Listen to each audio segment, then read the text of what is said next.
നമസ്കാരം. മലയാളി വാർത്തയിലേക്ക് സ്വാഗതം. ഇസ്രായേൽ ഗാസയെ നൊടിയിടയിൽ ചാമ്പലാക്കാനും ഹമാസ് തീവ്രവാദികളെ അപ്പാടെ ഇല്ലായ്മപ്പെടുത്താനും ആയുധമൊരുക്കുന്നു. മുഴുവൻ ബന്ദികളെയും ഒരാഴ്ചയ്ക്കുള്ളിൽ മോചിപ്പിച്ചില്ല എങ്കിൽ ഗാസ നഗരം ചാമ്പലാക്കുമെന്നും കുറഞ്ഞത് 4 ലക്ഷം പലസ്തീനുകൾ ഉടൻ കൊല്ലപ്പെടുമെന്നുമാണ് ഇസ്രായേൽ മുന്നറിയിപ്പ് നൽകുന്നത്.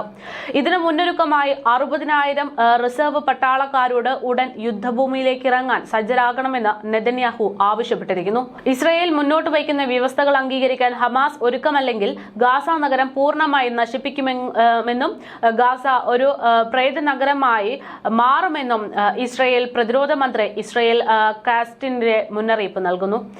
നഗരത്തിന്റെ എല്ലാ കവാടങ്ങളും കൊലപാതകങ്ങളും ബലാത്സംഗികളുമായ ഹമാസിനു വേണ്ടി തുറക്കുമെന്നാണ് കാറ്റ് പ്രസ്താവിക്കുന്നത്. യുദ്ധം അവസാനിപ്പിക്കുന്നതിനുള്ള ഇസ്രായേലിന്റെ വ്യവസ്ഥകൾ അംഗീകരിക്കണമെന്നും എല്ലാ ബന്ദികളെയും മോചിപ്പിക്കുകയും ഹമാസ് നിരായുധീകരിക്കുകയും വേണമെന്നാണ് ഇസ്രായേൽ പ്രതിരോധ മന്ത്രി ഇസ്രായേൽ കാറ്റ്സ് സോഷ്യൽ മീഡിയയിലൂടെ പോസ്റ്റിൽ പങ്കുവച്ചിരിക്കുന്നത്.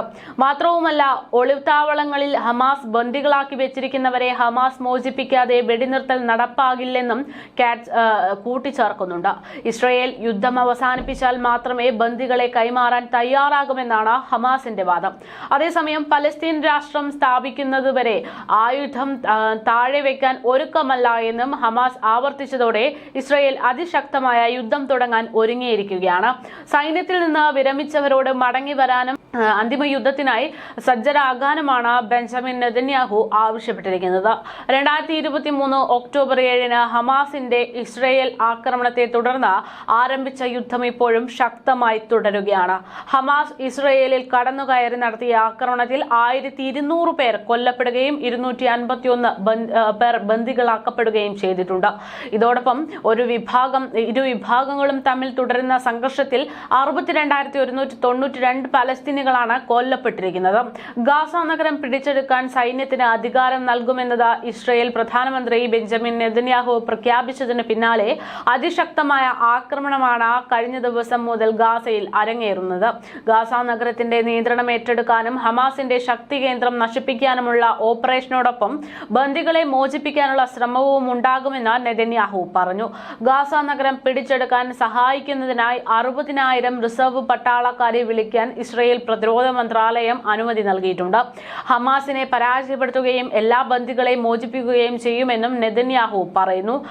പുതിയ കരാറിൽ ബന്ദികളെ ഘട്ടം ഘട്ടമായി മോചിപ്പിക്കുന്നത് ഉൾപ്പെടുന്നുണ്ട് എങ്കിലും എല്ലാ ബന്ദികളെയും ഒരേ സമയം മോചിപ്പിക്കാമെന്നതാണ് ഇസ്രായേൽ ആവശ്യപ്പെടുന്നത്.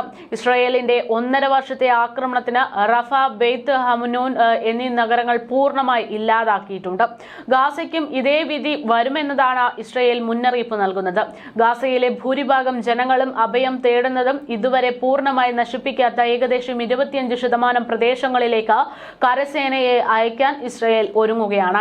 ഇത് കൂടുതൽ പലസ്തീനുകളുടെ മരണത്തിനും കൂട്ടപലായനത്തിനും ഇടയാക്കും.